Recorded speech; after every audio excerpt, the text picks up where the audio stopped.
Pernah kepikiran nggak, gimana sih cara ngatur negara yang super besar dan beragam ke Indonesia ini? Ini tuh kayak teka-teki raksasa loh, ribuan pulau, ratusan suku.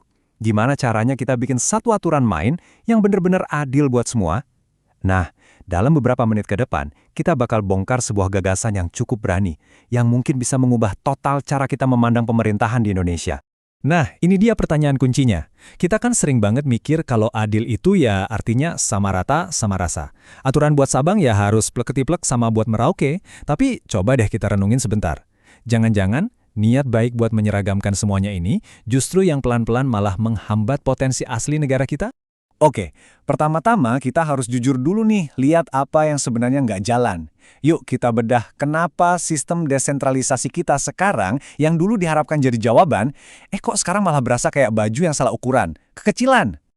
Masih ingat kan semangat reformasi? Waktu itu desentralisasi adalah janjinya. Kekuasaan bakal dikasih ke daerah, pelayanan publik jadi lebih dekat dan cepat, dan masyarakat ikut berdaya. Kedengarannya ideal banget ya. Tapi, realitanya gimana? Birokrasi malah jadi makin ribet, kesenjangan makin lebar, dan banyak hal jadi nggak efisien. Sebuah janji yang rasanya belum lunas nih. Nah, ini dia nih biang keroknya. Para ahli menyebutnya desentralisasi seragam. Gampangnya gini deh, coba bayangin kita maksa satu resep yang sama untuk semua masakan daerah di Indonesia. Aneh kan? Ya itulah yang terjadi. Kita paksain baju aturan yang sama untuk provinsi kepulauan kayak Maluku dan provinsi agraris yang padat di Jawa. Ya jelas nggak bakal pas. Pendekatan ini seolah-olah nutup mata kalau tiap daerah itu punya DNA-nya sendiri-sendiri. Dan ini bukan cuma omong kosong di atas kertas loh. Efeknya tuh nyata banget. Ada paling nggak 6 gejala penyakit kronis dari sistem yang salah ukuran ini. Perda-perda di daerah sering tumpang tindih, bikin investasi jadi pusing. Anggaran daerah, waduh, seringnya malah habis buat bayar gaji birokrasi, bukan buat bangun jalan atau sekolah buat masyarakat. Belum lagi, kesenjangan pembangunan yang makin menjadi-jadi. Intinya sih, jelas banget, mesinnya ndak bekerja semestinya. Ternyata dampaknya itu lebih jauh dari sekedar nggak efisien loh. Sistem yang salah jahit ini malah menciptakan semacam tarik tambang yang berbahaya yang ngedorong Indonesia ke dua kutub yang ekstrim dan saling berlawanan. Nah, di sini kita bisa lihat dua tarikan ekstrim itu. Di satu sisi, ada yang udah frustrasi banget lihat otonomi daerah yang dianggap kebablasan, akhirnya muncul deh keinginan buat resentralisasi. Pokoknya tarik lagi semua kendali ke Jakarta.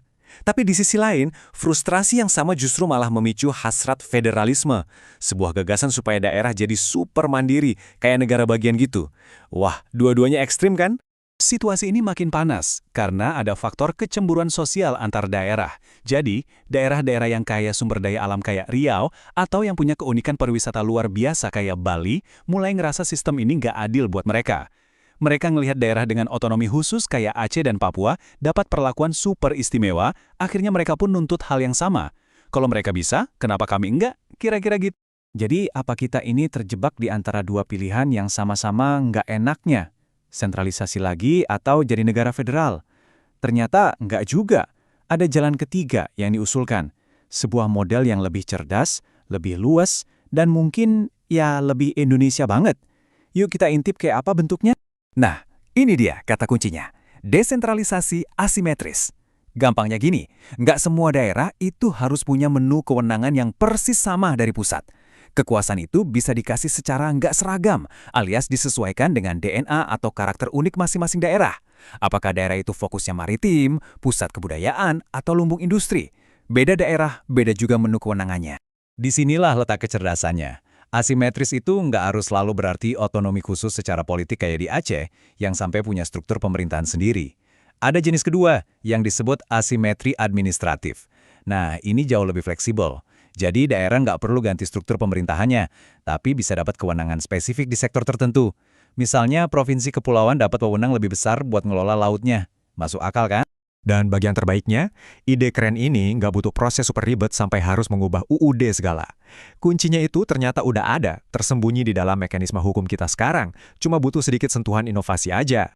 Terus gimana cara kerjanya? Simpelnya ada 3 langkah. Pertama, kita identifikasi dulu DNA unik sebuah provinsi itu apa? Maritim kah? Budaya kah? Lumbung energi kah? Kedua, kita oprek atau perbarui undang-undang pembentukan provinsi tersebut. Dan ketiga, di dalam UU yang udah diperbarui itu, kita selipkan deh kewenangan-kewenangan administratif khusus yang nyambung sama DNA-nya tadi. Simple, tapi dampaknya bisa luar biasa. Tabel ini ngejelasin dengan belang-belang banget gimana nanti sistem barunya. Jadi bakal ada 3 level desentralisasi. Level 1 itu tetap buat daerah-daerah otonomi khusus yang dilindungi konstitusi. Nah yang baru ini, level 2, daerah dengan asimetri administratif. Contohnya Maluku bisa dapat kewenangan khusus soal kelautan, Bali soal kebudayaan, keren kan? Nah sisanya, daerah lain yang nggak punya keunikan super menonjol, masuk ke level 3. Mereka tetap pakai sistem standar yang simetris kayak sekarang, jadi lebih adil dan pas buat semua. Terus, apa artinya semua ini buat masa depan Indonesia?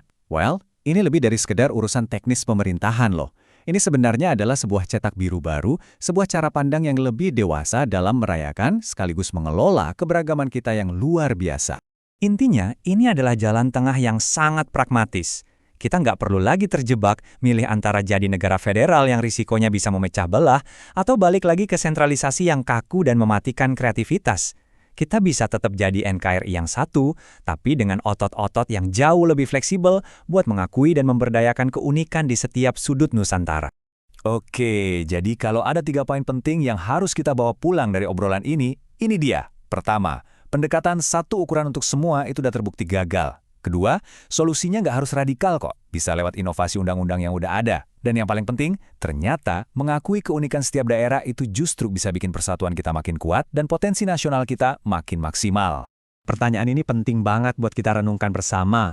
Mungkin selama ini kita terlalu sibuk mencoba bikin semua daerah jadi seragam, padahal kekuatan terbesar Indonesia itu justru ada di dalam perbedaannya. Jangan-jangan dengan aturan main yang dijahit khusus untuk setiap daerah, kita baru bisa benar-benar melepaskan seluruh potensi dahsyat yang terpendam di Nusantara. Gimana menurut Anda?